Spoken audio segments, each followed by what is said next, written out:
Jason Newsted recently did a new interview with Metal Hammer, and during that conversation, he was asked about his departure from Metallica, and he talked about some misconceptions about his departure from the band.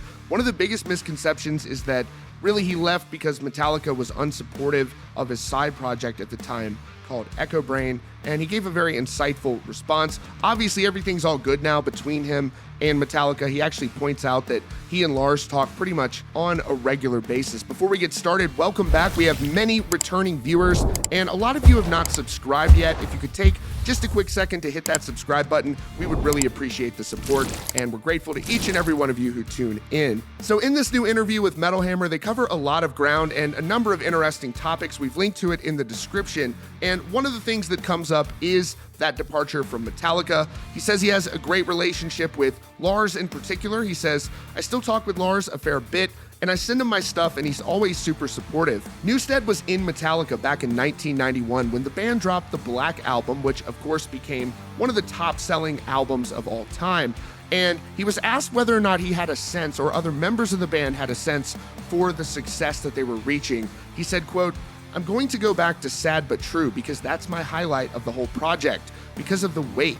I struggled with Nothing Else Matters. I knew it made the hairs on the back of my neck stand up. It was undeniable, but I was kind of scared of it, to be honest, because I still wanted crunch. Sandman, I thought, was kind of corny, honestly. The beautiful thing was that we all sat in the room together and played it out. 70 takes of Nothing Else Matters. After a while, you're too close to it. How much more delicate can I make it? It's crazy, I've just realized this. Our softest song ever took down the biggest walls to allow our hardest songs ever to penetrate the world.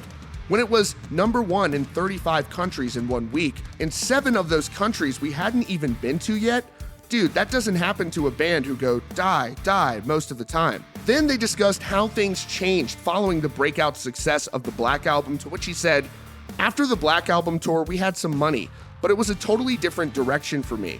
I liked playing the songs that I could raise myself up for the people to play the songs for them. But Enter Sandman for the 1000th time kind of wears on you. I wanted to be that person who I knew myself to be on and off stage with Metallica.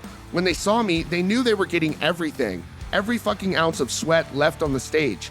The reason they were getting that, and the way I was able to do that, was because of the wacky music that I was playing off stage with my friends." Next, they talked about Newsted's side project, Echo Brain, and Metallica's stance toward side projects at the time, while he also noted that his departure from the band had been leading up in the years prior. He said, quote, "I wish I could have taken Echo Brain further, but it was not the catalyst that sent me away from Metallica.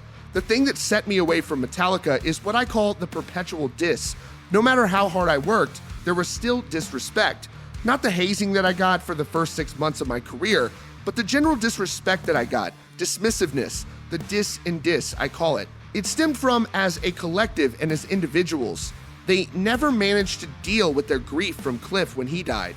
This kind of shit, it manifests itself in young men's minds, young millionaires' minds, spoiled millionaires' minds, and I include myself in that.